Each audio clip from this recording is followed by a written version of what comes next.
2, 3.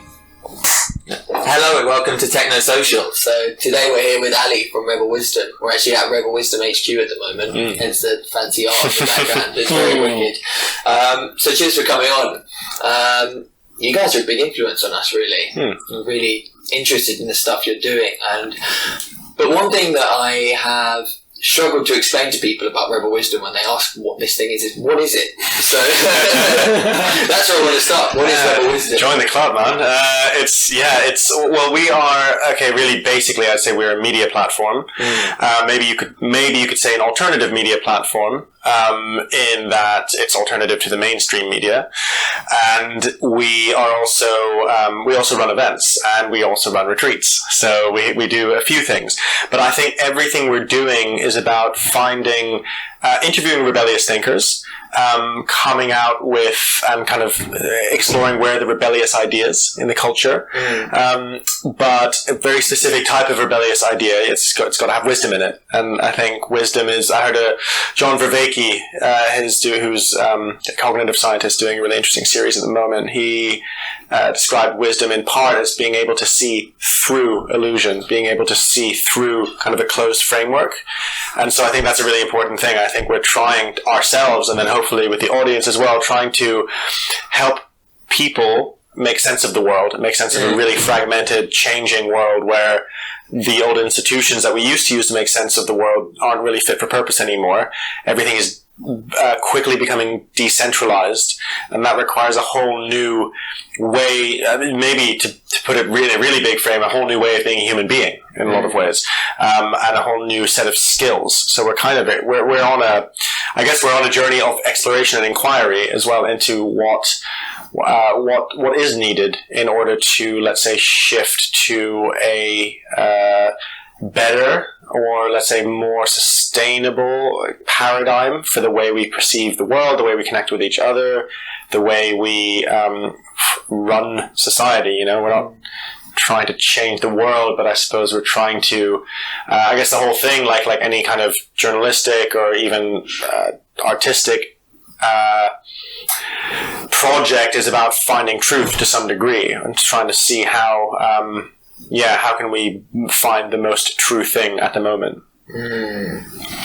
Yeah, it feels like there seems to be a bit of a hungering for this in the climate at the moment. In the last couple of years, I think kind of something happened with this Jordan Peterson phenomenon, whenever that was, the kind of end of 2017. And then I think, as I kind of recall, I think you guys kind of emerged sort of a few months after that. And I discovered Jordan Peterson end of 2017 and started listening to some of his talks, and was like, okay, this guy's talking about stuff that you just haven't heard in the mainstream before. But what was interesting is then that more and more people of this kind of wisdom branch of thought that you've kind of spoken of have been emerging, and there's some fascinating conversations emerging now that are far beyond anything that it began with. I think one of the things I like about your movies is you say it's an evolving conversation. And I think there's a sense that we don't really know where we're going. There is just an evolution in thought, but also being. And again, that's one of the really interesting things that you guys do, is that you have a platform, but it's not just about ideas and thinking. Having been to your events, there's a lot of the personal growth stuff, meditation and inquiry into self. Is that a big part of the vision that you see towards which you're moving? Yeah, that's a good question. It is. Definitely a huge part of it. And we, like David and I, are both trained as counselors, and I have a background teaching meditation. We've both done a lot of inner growth work and retreats and etc. So we actually started, like, the Rebel Wisdom name and the brand actually came because we were creating the men's work side of what we were doing. That came before the YouTube channel. And then David was very sharp on Jordan Peterson being like the Jordan Peterson phenomena, let's say. So we were, talking about it, and then he just went out to Canada to see one of the Bible lectures and was like, well, I'm a journalist, maybe I can just get an interview, and he did, which was great. And it wouldn't have happened, I think, 3 months later. It just wouldn't have happened, right? Because it was right before he was known, but he wasn't like mainstream known.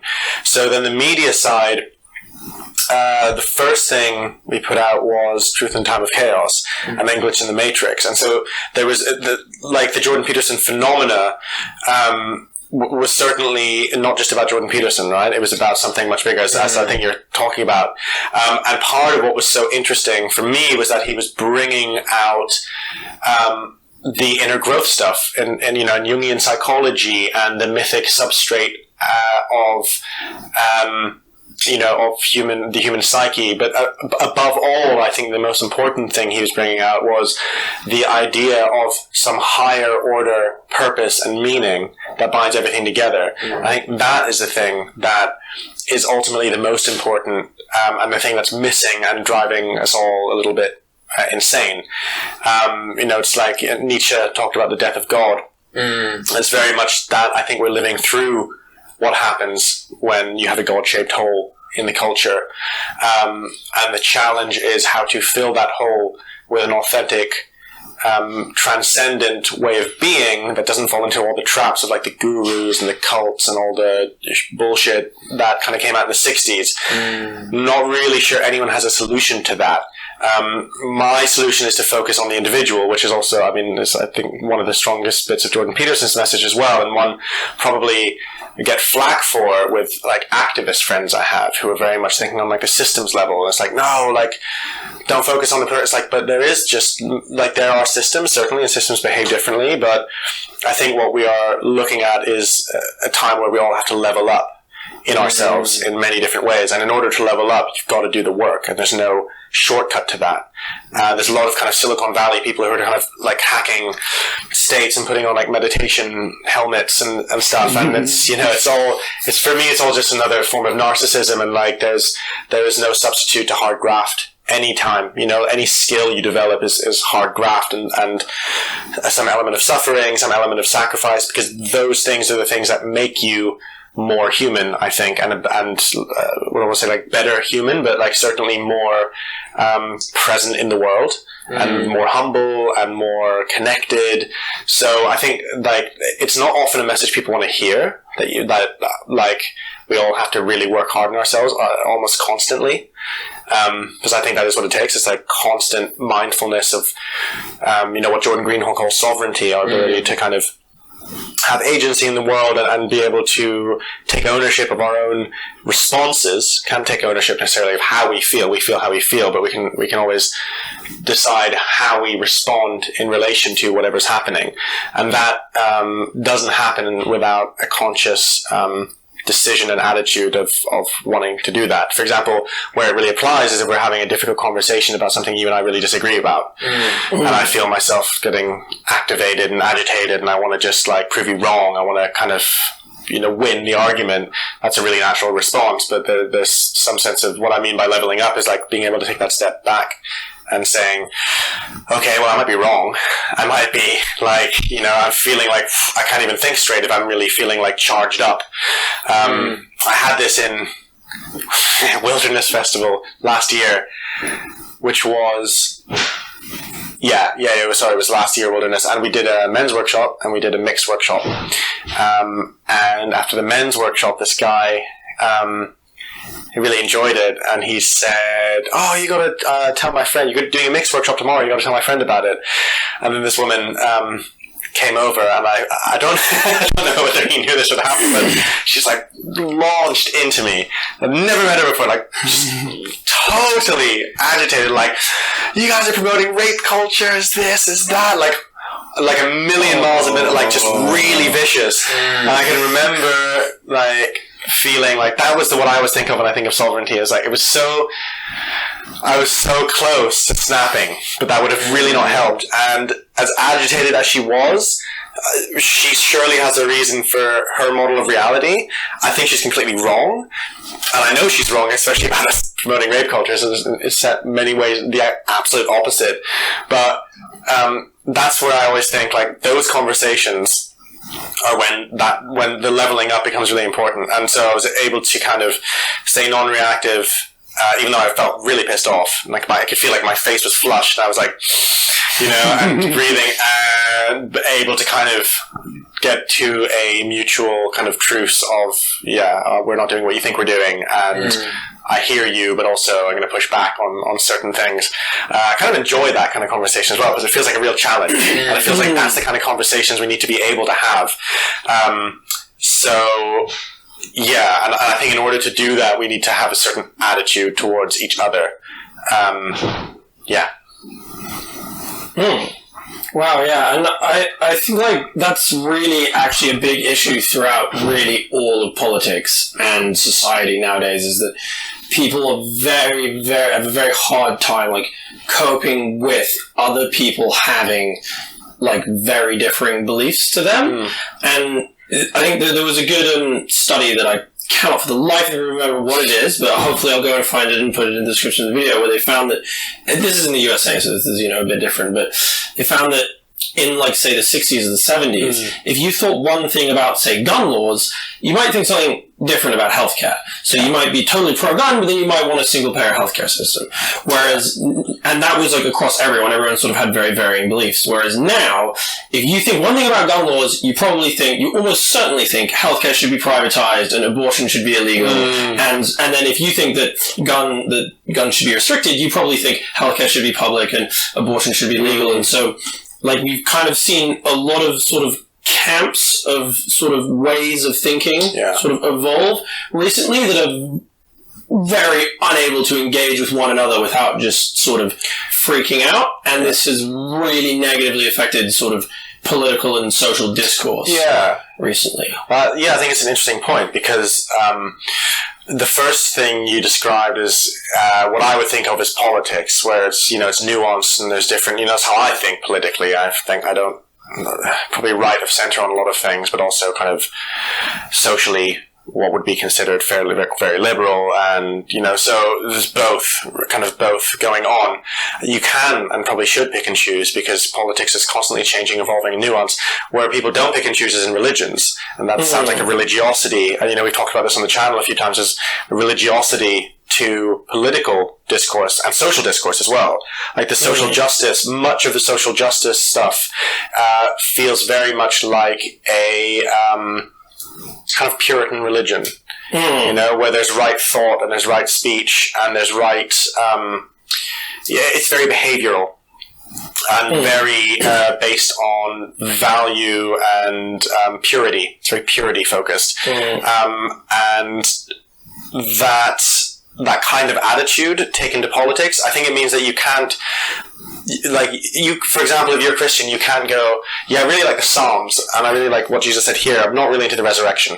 Doesn't really do it for me. So you're not a Christian then. You kind of have to take, and there's of course a lot of variety in Christianity, and there are many different sects, but there's certain things you have to take part and parcel. And the resurrection is one of them. You can't just not have that. So it sounds like, I have thought about this before a little bit. It kind of sounds like that with the political thing, especially in America, I think. Where it's like, you join a club, you join a tribe, and this tribe does this, this, and this. That's a quite a harmful thing to have, and I think the whole intellectual dark web was originally around being able to have those nuanced conversations. And I think this is sort of something I have a fair amount of experience with, because for a lot of my teenage years I was an absolutely die-hard communist. As a member of all the different ones, like Workers' Power, Workers' Liberty, all 4 million different tiny little communist parties off in the basement of a pub reading Trotsky.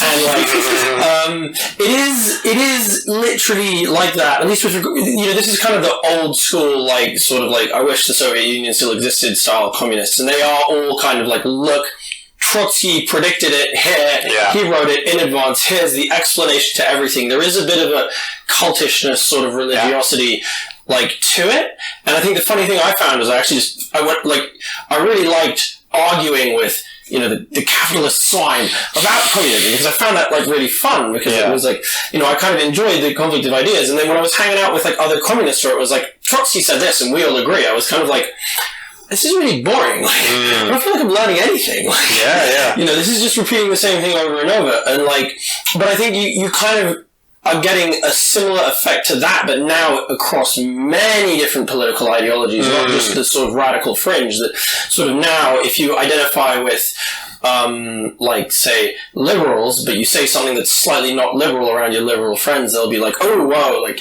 don't go saying that. Yeah. Like, or if if you're a conservative, and you might say, like, I personally think, abortion should be legal. It's kind of like, wait, are you really a conservative kind of thing? And that's sort of, and I guess to bring it into a very specific current example, we're in Britain right now. Brexit is a big issue. Like, there's really no discourse between Remainers and Brexiteers right now in this country. Yeah. Like, you have the Remainers who are, these are both like wide groups, but they seem to have just hardened across to like more the sort of further ends of what they think as time has gone by. And now, like, talking with people who support Brexit, the moment you kind of suggest, like, oh, maybe it's a bad idea, it's like, nope, there was a referendum, we decided to leave, you can't question it. And then, if you're talking with a Remainer and you're kind of like, well, we did already have a referendum, they're like, no, that was, like, corrupted, there was bad news, we need to have another one. And you have the same effect that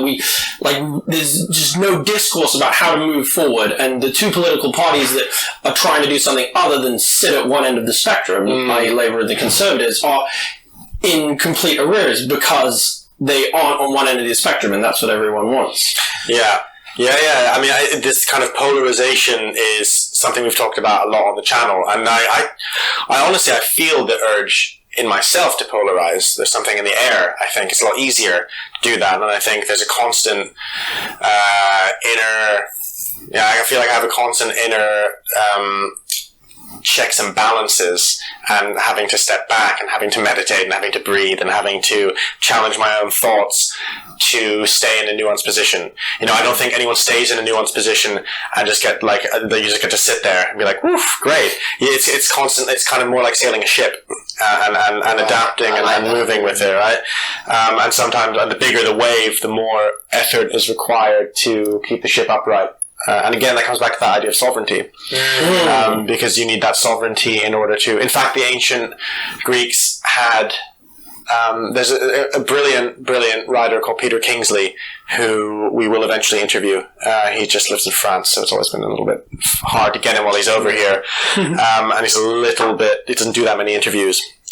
But he wrote an incredible book called Reality, where he looked at the pre-Socratic philosophers, Empedocles and Parmenides, did a kind of rereading of them as almost kind of very advanced thinkers and almost shamanic thinkers as well, rather than what they've been painted as. But in any case, in this book, he talks about this concept of, and I'm probably not pronouncing it right, but it's M-E with a little thing over it, T-I-S in Greek. I think it's metis. And it's this kind of, basically what we would now, I guess, call a flow state. A state of being totally in the moment and totally at one with your environment. And more than that is that you're able to see through the illusion. It's like kind of ability and like kind of discernment as well. Like I think they're able to see through the illusion of reality into true reality. And so one example they give is like a sailor on a ship. I mean, it's just like a single person sailing boat where you're just completely at one with the flow of things, and you're completely there and in it and present and able to react. Like, it's similar in Zen. You don't think of reacting, you just move, So there's another nice image of, which comes from, I think, a Zen story, where the Zen monks used to train the samurai to be like a barrel of water. And so that means that anywhere the barrel is punctured, the water just flows out.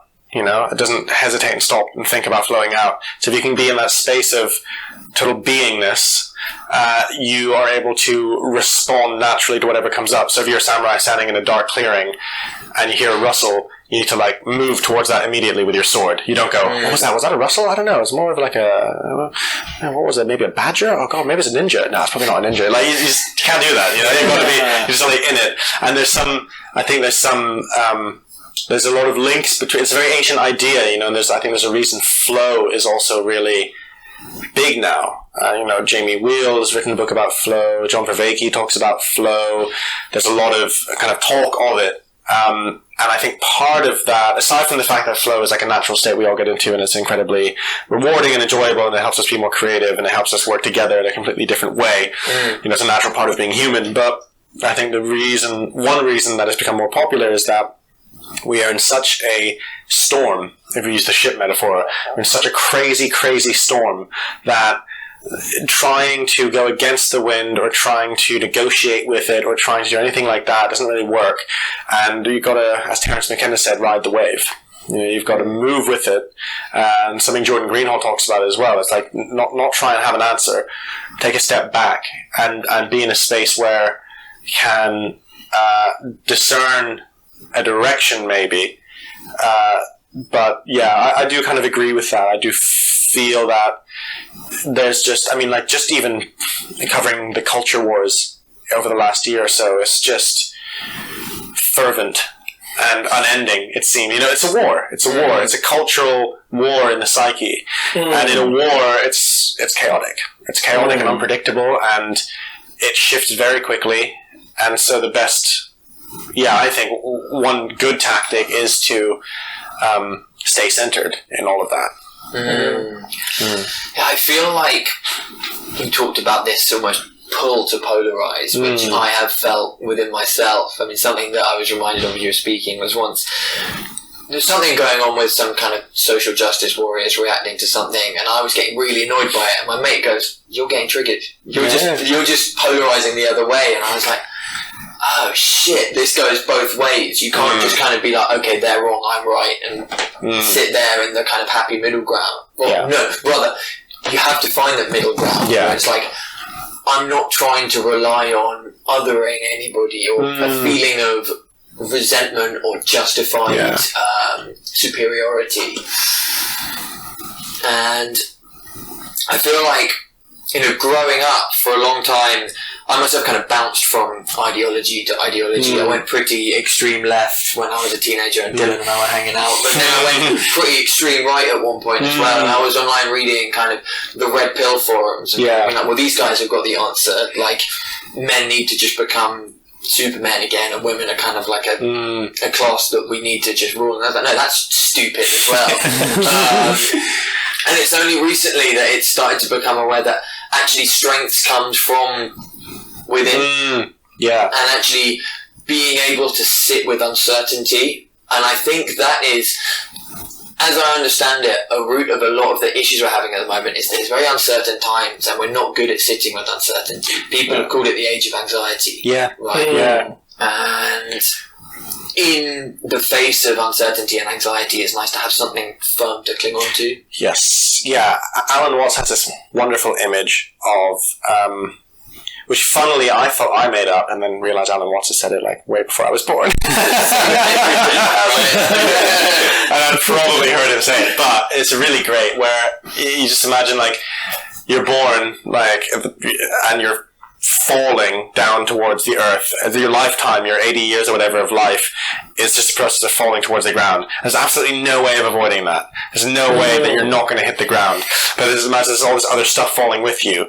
And you're like, there's like a house or a couch or a car, and you're like, fucking grab onto that. And then you can kind of, for a while, pretend like, yeah, I'm living in the house.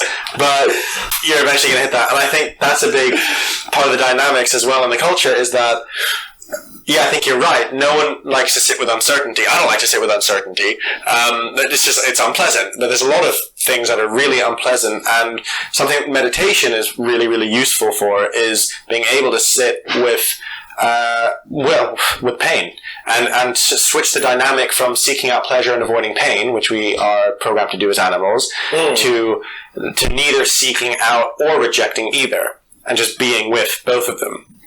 And a part of it in a meditation process is also to say yes to pain. So in a sense, kind of because we're so conditioned to it, you have to sometimes say yes, bring it on. That can be really, really helpful, and you kind of sit with it. And that's why I think it's kind of a meditation can really be like a warrior's way in a lot of ways. It's like it's not easy. Neither are psychedelics if they're used correctly. They're not. they're often seen by like Buddhists as a shortcut, but anyone who thinks they're a shortcut, I think, hasn't really taken them or taken them in the right way. Let's say taking them in a way where you're really using them to ask hard questions of yourself and develop yourself and like, let's say, burn away the dead wood, as Peterson said, but that's not an easy process, and it's not easy to get people to do that, but it's really, really important, I think, because because I think you see this in the universities now, like what Jonathan Haidt and Greg Lukianoff wrote their book about, the calling of the American mind, this kind of hypersensitive group of people, or hypersensitive generation, let's say, who don't, or have either never been taught, or for whatever reason don't want to sit with anything that makes them feel uncomfortable. And need to be in, and that's really tied in with a lot of critical theory that I think has been twisted around as well, and that isn't healthy at all. I don't think that's remotely healthy, and in fact, it's not. There's one of the things they talk about in the book is that it's very similar to what people go to CBT to work through, right? Black and white thinking, catastrophization, etc. You get a whole worldview based around those things, and that celebrates them, which is bonkers, and that's why traditional, like to take kind of integral studies framework, the more traditional levels, like something like Peterson is talking about, he's kind of reviving traditionalism, becomes hugely appealing to people because they never, there's a guy, Jeff Saltzman, who said, I think really cleverly, there's a whole generation that grew up without any of the traditionalist stuff, like people who's grew up in the 50s, they came from a kind of traditional thing, and then they went in the 60s was when you broke free of it, but it still had a basis for it.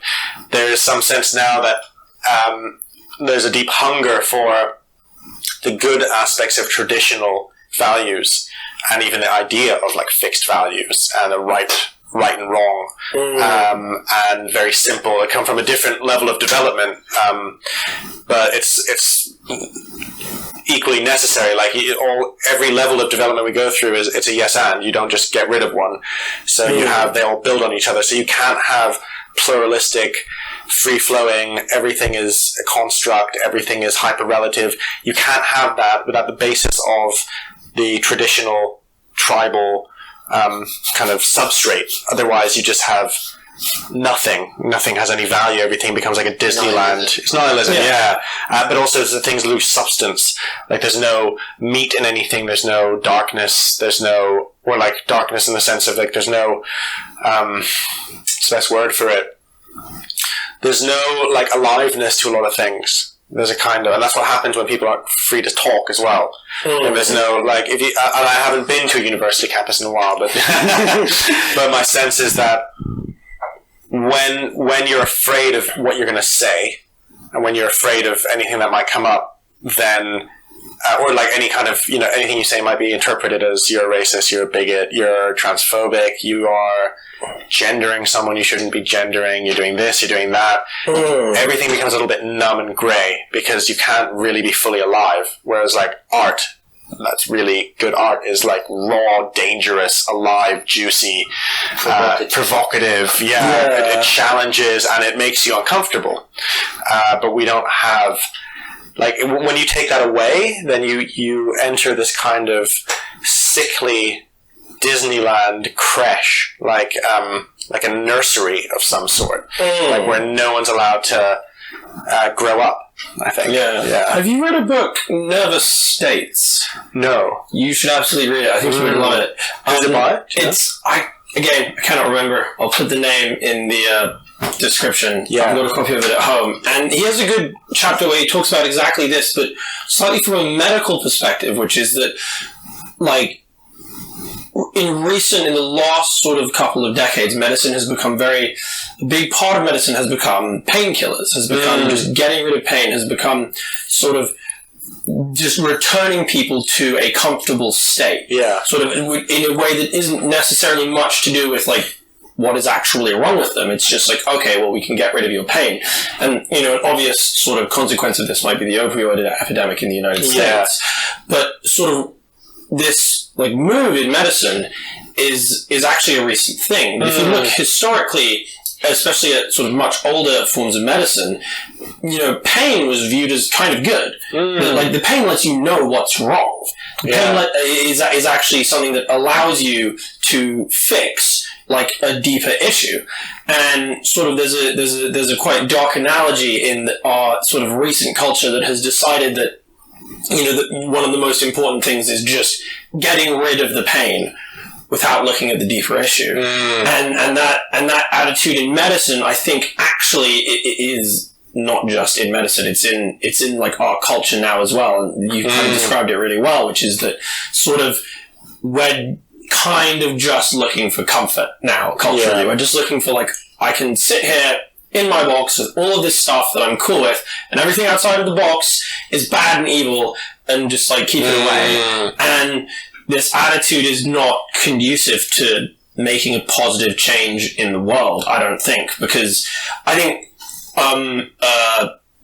sort of a good sort of attitude that I actually got this is funny, this is a quote from a video game, but which one? I play a lot of video games. Sorry. World in Conflict. It's really old. It was released back in the same kind of time as Call of Duty 4. There's a good bit where there's this one sort of commander who's a bit of like a rookie commander, and his like sort of general really hates him because he's very inexperienced and very rash.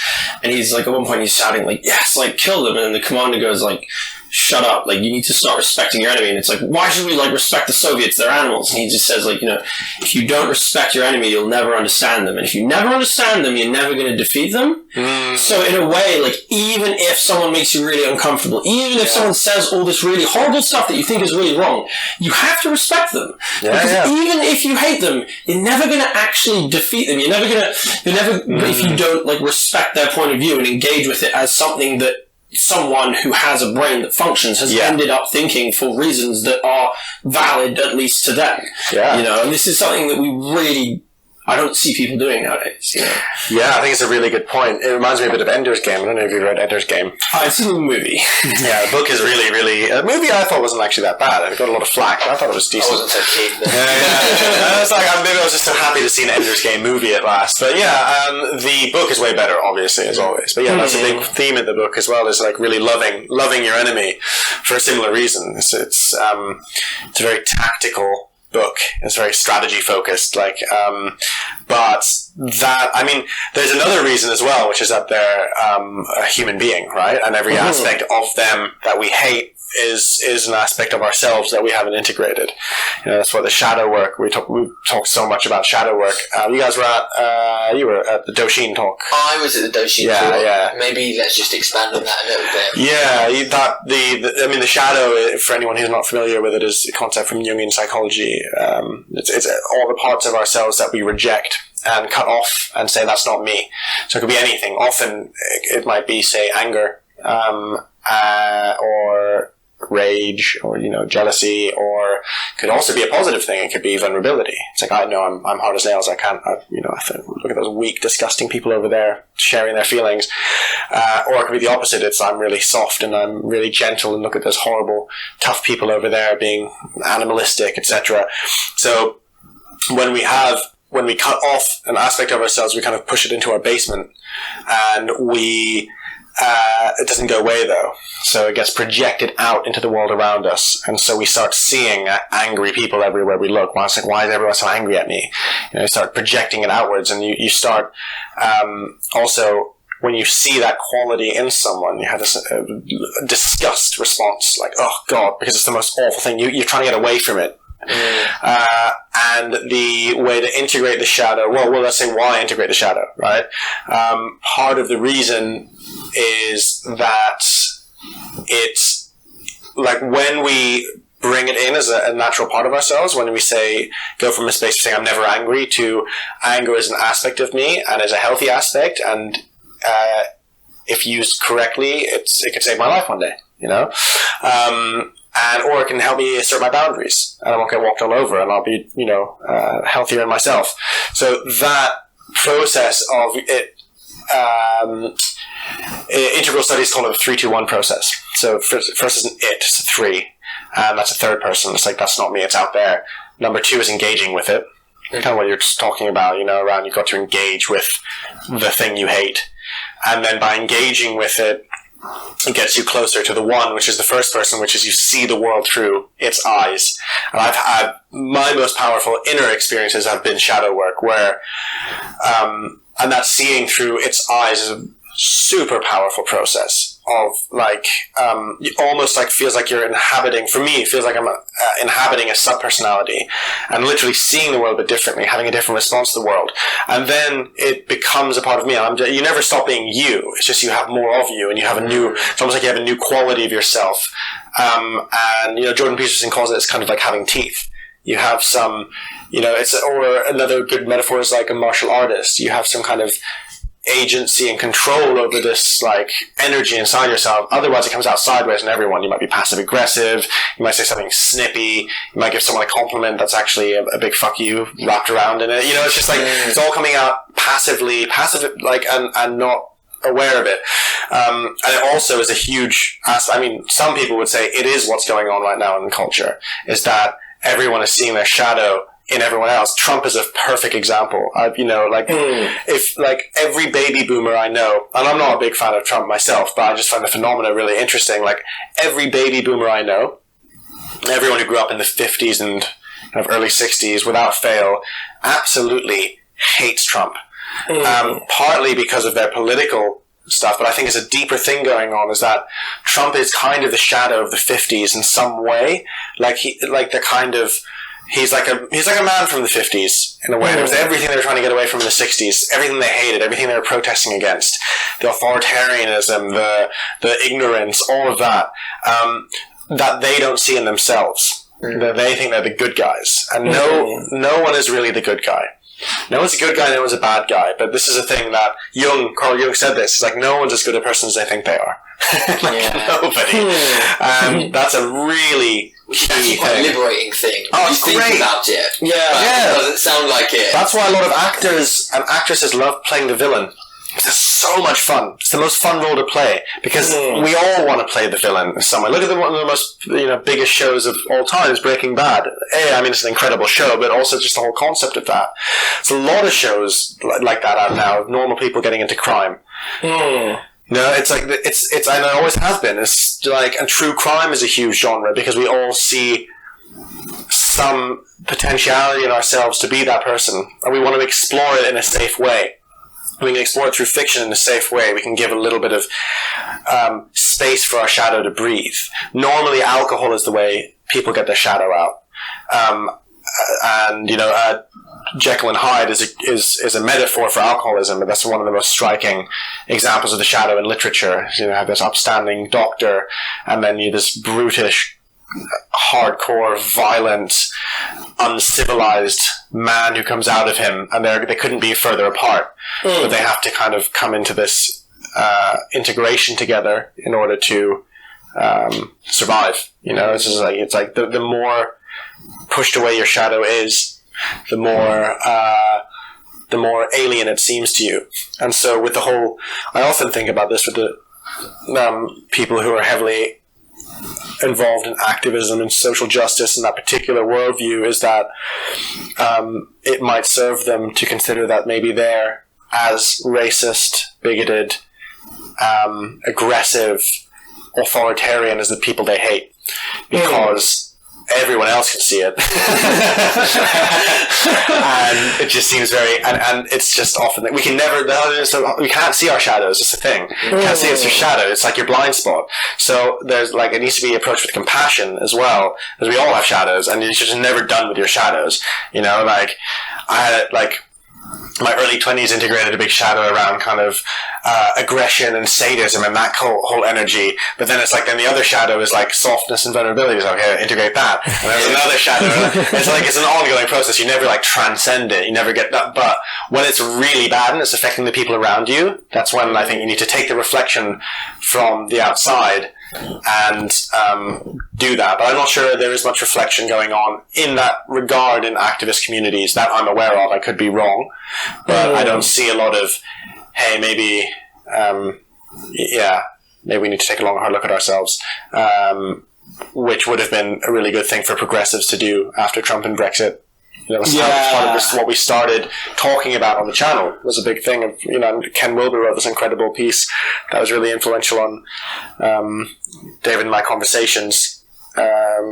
Trump in a post-truth Trump world. in a post-truth world, which I think everyone should read, which is just fantastic, which really lays out the whole dynamics at play and the necessity for this postmodern, green in his language, culture to look at that claims to be the most tolerant, forgiving, inclusive culture, and yet couldn't tolerate, include, or forgive like 50% of the population that didn't live in metropolitan cities and think like they think and went to the same universities and had the same aesthetics and had the same quote unquote like better or more evolved way of seeing things. They didn't have the more evolved way of seeing things. Yeah, I think that's kind of linked to definitely a huge example of the shadow but that you can see throughout everything is that most societies tend to be the opposite of what they claim to be. And the really obvious one is the Victorians were absolutely the most unsexual. No sexuality, no, we don't even get aroused, like sex is purely for the purposes of reproduction. And yet Victorian London had a colossal prostitution industry, and sort of, everywhere you kind of see it, that societies kind of are what they aren't and aren't what they are. Yeah. And I guess within that one, the really obvious one is like, we're the most tolerant, we're the most accepting, and in terms of race and culture and blah, blah, blah. Yeah. But then it's like, the moment you sort of take that to, it's like, okay, but what about what people think? It's actually the other way around. They're the most intolerant of, stuff that is, they've just found a different form of intolerance to so that they could be the most tolerant in this way and claim to be the most tolerant. But all of your intolerance is going to have to go somewhere, Yeah. So, like the solution to that, as you say, it's like integrating the shadow. It's just sort of like looking at yourself and trying to find your own flaws, which, is something that I don't know. I wasn't around before I was born, surprisingly enough. So I don't know what it was like in the past, or if we were any good at this in the past, but I do think that in the future, that's something that people need to get way better at. Yeah, and I mean, it could be taught in schools as well from a certain age, just the concepts of, well, at least, mindfulness is taught in schools, but mindfulness has also been really, stripped of a lot as it's hit the West, and it's a bit like cookie cutter and castrated, let's say, from what it could be. But it's better than nothing, I think. It's good that people are doing mindfulness in schools and mindfulness is around. But I think it's a really good point, and it's no other thing is that the paradox of this is that it's exactly what I think we all need, but no one wants to do it because it's really, really embarrassing and painful. No one wants to do that. But often, I mean, we all have experiences where our shadows reflected to us.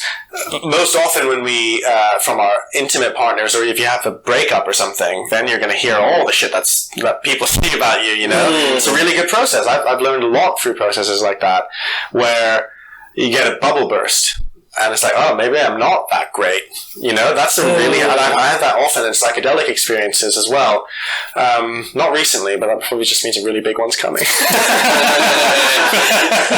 But yeah, certainly I have over time, I had many moments where actually I had a moment this week where I was like, oh, I'm pretty fucking selfish.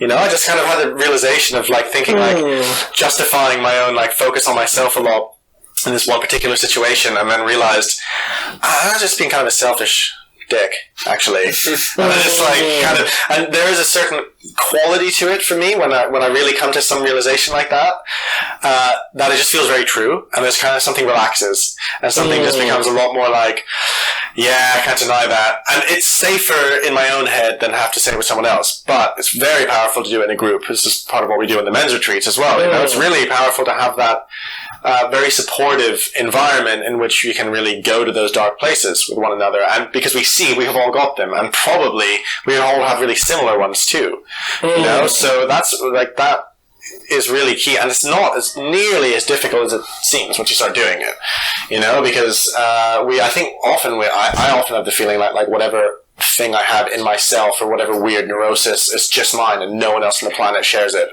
And then you realize that, like, no, everyone does. We're not, like, in terms of our inner worlds, there's patterns that are shared with all of us, even though the content can be wildly different, and there's a huge variation to how we respond to trauma, or how we, our personalities, and it's like a really rich, interesting tapestry. But also, we all want certain things. We all need to be loved. We're all looking for connection. We're all looking for social status. We're all looking for loads of different things, and that we share them. And then things, it's a paradox as well. They're both really different and really similar. So that's why I think the group work is really an important part of this whole conversation. Why with Rebel Wisdom we're so big on it is because, like, in order to have the conversations that need to be had, I think we need to incorporate that kind of work, because the conversations immediately start going away from the intellectual very quickly, and it goes into something deeper than that, into our moral framework, into our, you know, our biographical past, into our traumas, into our,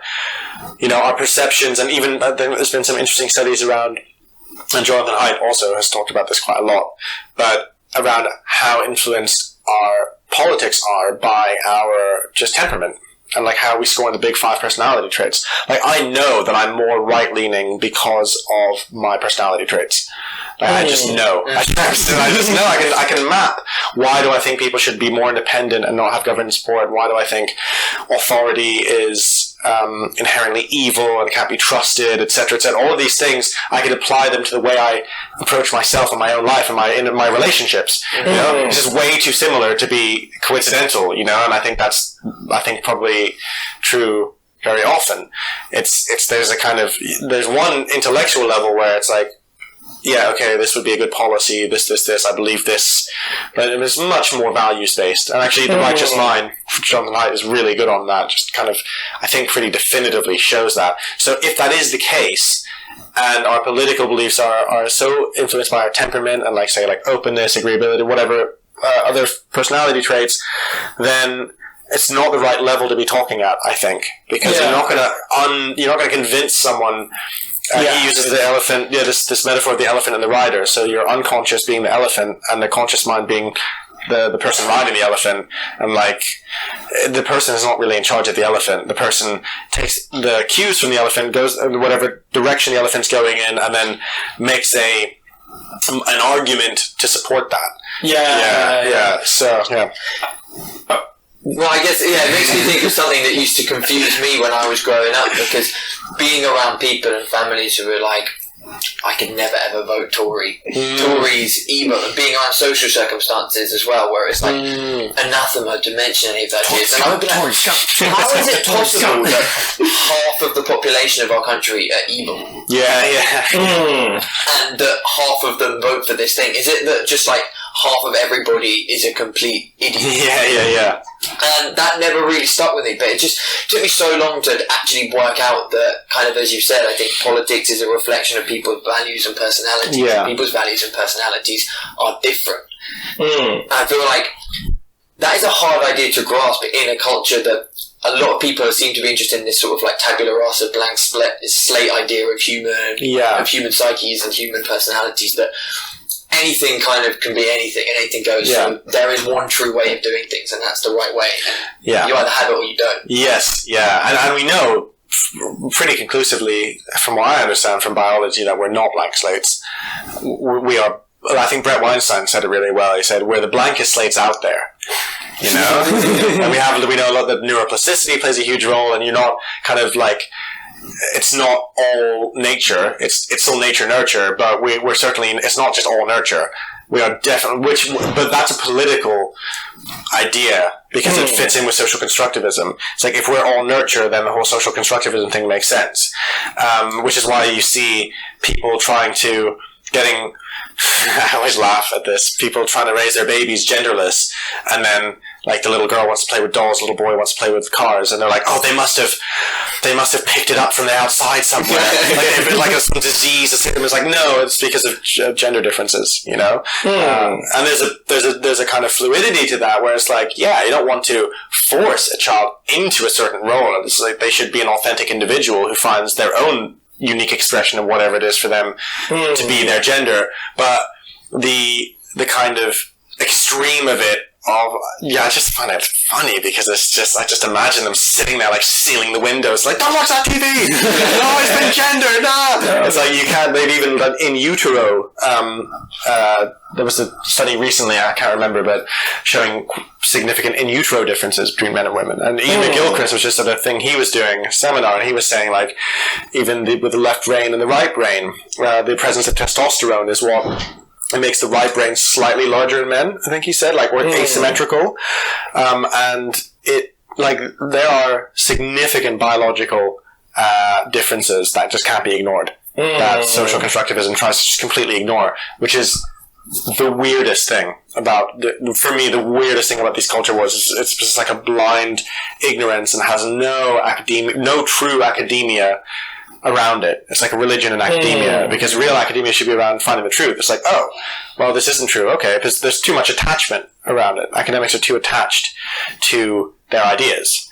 And yeah. I guess that kind of ties into sort of like what you were saying about sort of how your political views are actually kind of just a reflection of your personality, which is, I guess in this context it would be that, like, I think a lot of people out there, certainly myself included, like, I would really, really like to believe that everyone is a blank slate, and that, like, literally, like, there's something almost comforting about, like, believing that it's 100% social construct, that everything that goes into your brain is socially constructed, because then you have this really nice basis upon which to say that all inequality is bad.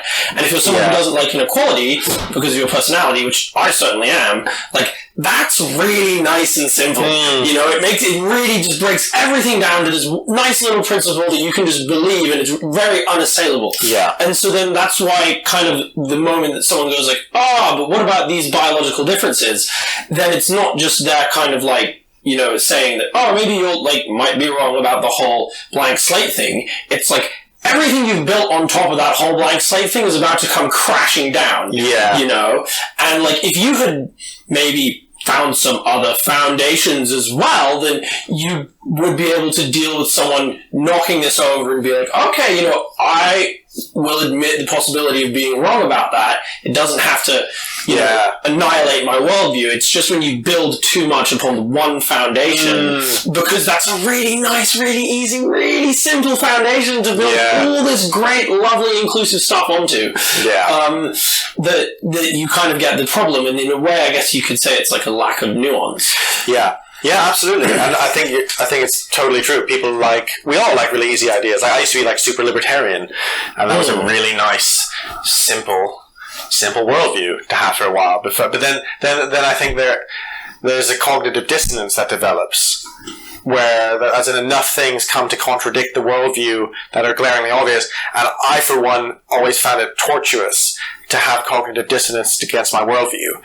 I used to be really new agey, and then kind of considered like darkness and my own darkness and you know, lots of different things, and realized, this whole new age thing is like, a lot of the world is actually not the way they say it is, you know, of like manifest and like this and that, and like, healing and like crystals and like, and this is when I was like 18, 19, and then enough things came in that I was like, wow, the world is also a very dark, unfair place. And you can manifest all you want, but you might be born into a slum somewhere, or you can manifest all you want and bad shit will happen to you. So something is missing from this worldview. And then similar with the libertarian side of things as well. I think when I was like super libertarian, I had an uncle who was like, what about your clothes that you're wearing? Because I was like super individual, you know, like it's like, what? It was like, a community. You need a community around you where there's like a mutual back and forth. Without a community, if you're just hyper individual, you're like, who's going to make your clothes for you? Who's going to have water pumping through? You know, so I remember that I was like, and I kind of sat with. Obviously, you reject it in the moment, and then it kind of seeps through. I remember having a moment like that. So I studied in Bristol, and I was very hippie and into drug taking and music and long hair and wearing. In Bristol? How strange! You must have just stood out like a sore thumb. Before that, I was really into heavy metal. So I was into the kind of like the grit and the darkness as well. But I think in Bristol I kind of was like, okay, no, that's not there. Everything's kind of cool and great and happy. But then I was travelling in India for 2.5 months at the end of 2016. Again, kind of hippie, westerly thing. But being there, like, I kind of spent half my time in the traveller hostels around people, but then you see the poverty there as well, and it's like, okay, it's not just this romantic psychedelic new agey haven. And then the moment it really came to a head was I was in Goa and there was a beach bar and there was an open mic, and I was like, okay, fuck it, I'm going to play a song. And I played one of my songs, which is actually quite a dark song. Like the chorus goes like, when the skyline crashes down at our feet and the monuments of man turn to dust, etc. And I finished it and I was like, yeah. And then this Dutch hippie dude who ran the bar came up to him and was like, dude, that's not really the vibe. And that was the moment I was like, it was like at the end of my 2.5 months in India, and I was like, the bubble has burst. Yeah, brilliant. I mean, that's the kind of this kind of thing of not being able to handle that, or not being. I can understand on one level it's like, this is this type of bar, fair enough. But if we just expanded the Dutch guy out to a whole worldview, which probably shouldn't do, because I'm sure he just was trying to, okay, you have a nice place for the people to smoke. But that kind of thing of not being able to handle or like integrate darkness, and like that's another thing of the Jordan Peterson phenomena. Is like he's kind of biblical. I mean, I think too far, but he's like biblical in his kind of how awful things are, and the kind of the struggle for meaning. It's like life is suffering, which life is. You know, there's truth in it, 100%. But it's just kind of like, I remember at the time, especially like when the phenomenon was going more than it is now, I was like, yeah, this is so hitting a spot right now for me as well. Like it is, and but it's not the whole truth either. You know, it's everything is a kind of a partial truth, and it's that, just that hard graft and that recognition, because the humility comes with that, and that humility is a great antidote for narcissism, which we have in the culture. Loads and loads and loads. So when there's lots of narcissism, you need something that brings in lots of humility, and hopefully that balances itself out in some way, and there's some kind of synthesis between that. How can we work on our humility? Asking the wrong person. I actually think prayer, which might not be the answer you expected, but I think prayer is a really important one. I think what the most important thing in my experience is that the ego has something higher than the ego to submit to. Ironically, Islam means submission, so there's this, there's obviously a massive precedent in all the Abrahamic religions to this, and pretty much every religion. I can't think of a religion that goes, your ego is the be-all and end-all, and there's nothing more than you. Except our culture, actually. Our culture does that. Maybe Satanism, yeah. Although they're actually quite cool as well. They're quite So that is essential, I think. And it doesn't have to be something metaphysical if that's not your bag. It could be, Ranulph Fiennes, the explorer, I heard him talking one time, and he said that, in all his like mountaineering and stuff, he realized that he had to have something higher than himself, or he just wasn't going to make it.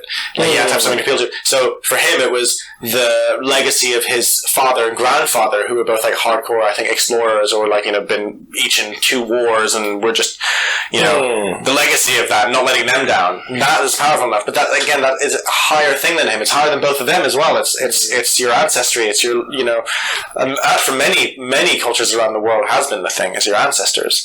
I love this thing, or it could be something that is a transcendent ideal, or it could be truth, or it could be a value, something that's higher than just the ego. I like the idea of it being our ancestors because we all share them. Probably we all share a few of them, And Terence McKenna used to say this thing where he said, like, if you just imagine all of the millions of years of evolution, and then all the hundreds of thousands of years of kind of Homo sapiens, and all the struggles they went through, and all the famines, and all the wars, and all the ups and downs, and they just never dropped the ball. and we're here now. It's like, we can't be the generation that drops the ball, because just that's not on, right? It creates this responsibility. That there's something that is that we're responsible for, that is beyond all of us, and that it kind of goes to our children and our children's children, and like that, I think would be a cool starting point, because then everyone can get down with that, you know. So yeah, something higher than the ego, I think, is the key thing. Yeah, I think that definitely sort of appeals to sort of, if you then look at if you're doing the whole looking at political beliefs that is an extension of people's personality, you can create something that's sort of higher than the ego, something that for people to value, something that in a way, you know, is gonna sort of take people of potentially many different personalities, but then put them into the same sort of general set of feelings. Yeah, that's kind of a route towards less just, you know, more political cohesion, more sort of, if people, I guess one thing I noticed after like a decade of arguing with people about politics, because I studied politics and I was really radical, and I had all these North American sort of like family people who were like, it doesn't work, Dylan. And I'm like, let's try again.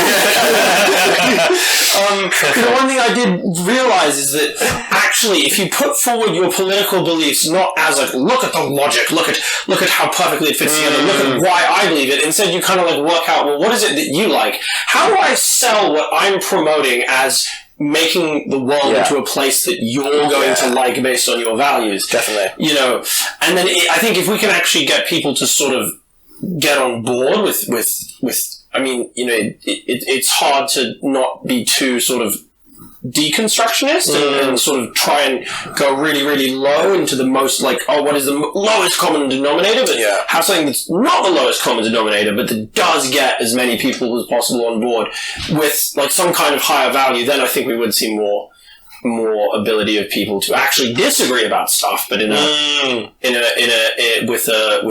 an element of sort of understanding and tolerance. Yeah, just wondering. I mean, I think it's a really good point. It's something David and I have talked about a lot, especially early on in the project. It's like, what is that lowest common denominator value that you could get people to, that we could all kind of get behind? It's a tricky one, but like, sports is interesting. I'm not sure if that's the answer, but you know, sports is an interesting one, because people do get behind that, and it does transcend you know, different political beliefs, for example. But on a more, I don't know, metaphysical level, something like truth seems very appealing, but it's very abstract as well. If everyone like commits to the truth, then it's like it's a little bit abstract. And then is it? I mean, for some people, it's justice, right? The social justice thing is it's like it's some form of perceived justice in the world, and fairness. And fairness is a real tricky one. I don't think that works either, because like Jonathan Haidt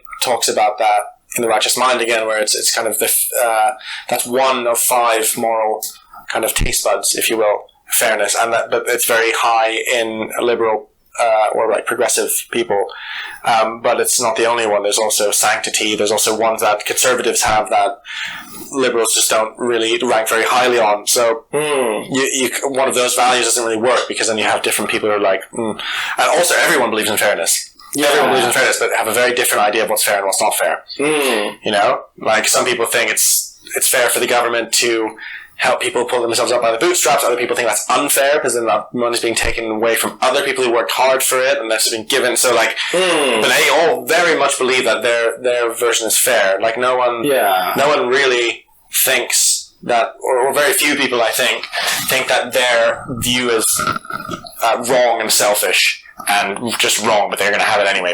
Fuck you all! Like I'm just a bad guy. Yeah. No one ever believes that they're doing, or most people, I think, believe that they're doing the right thing.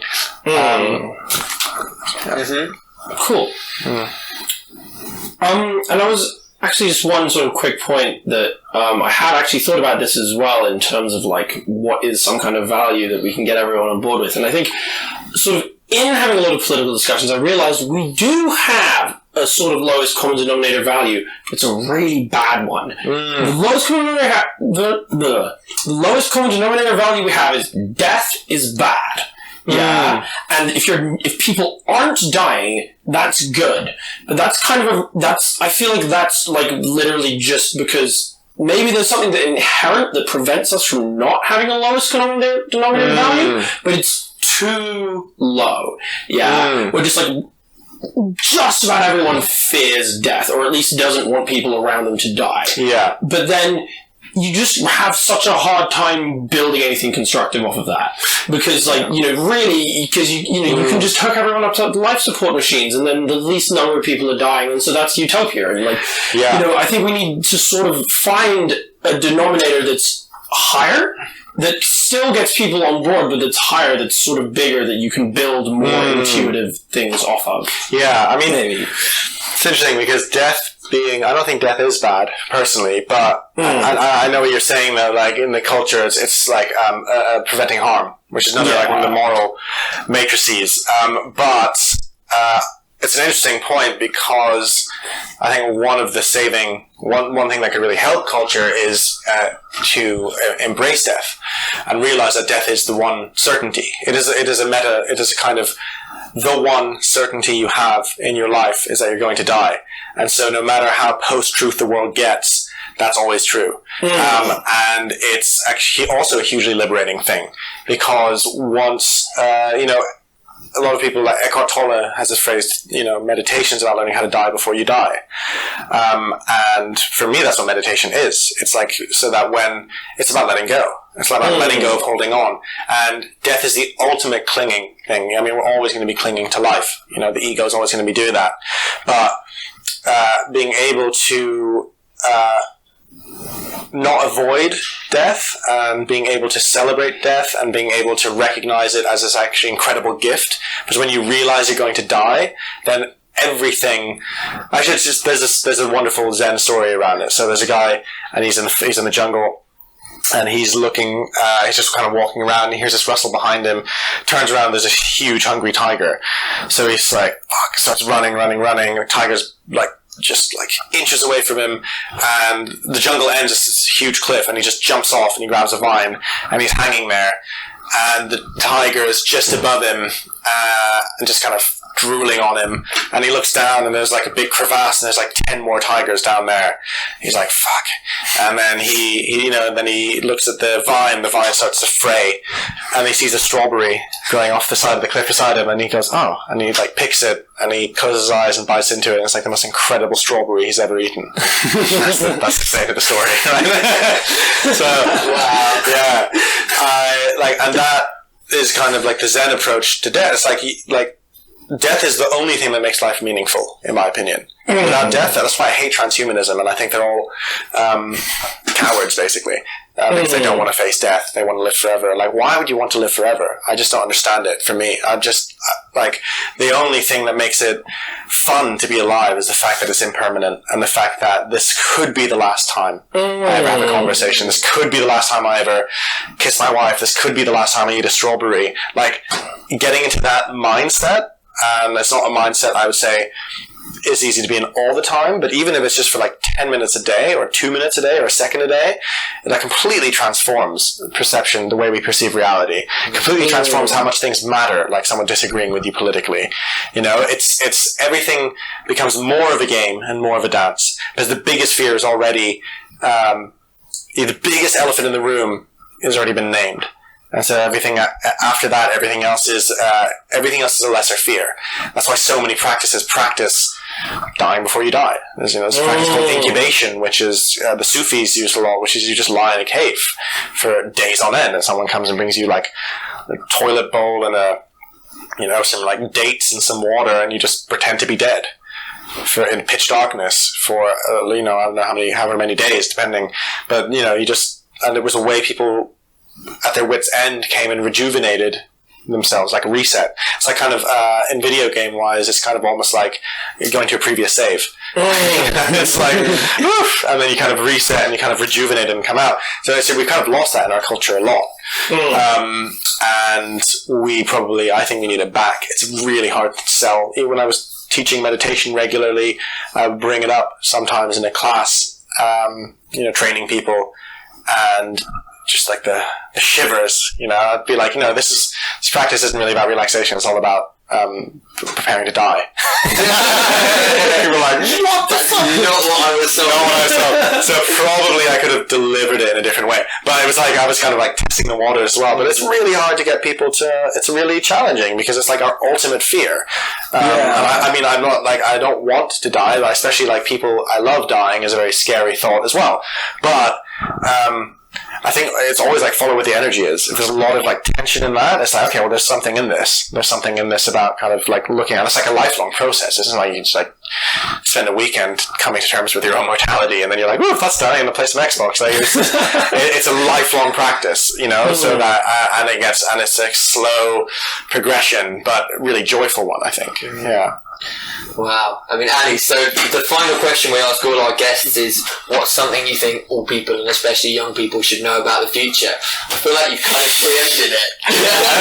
I'm going to steal someone else's. I'm going to steal Gurdjieff's one, the great mystic Gurdjieff, and he said, the most important thing to remember is that you and everyone you meet today will soon be dead. And on that, I think we should wind up. Ali, thank you very much. Thank you. It's been lots of fun. Thanks, guys. It's been amazing. Is there anything you want to plug?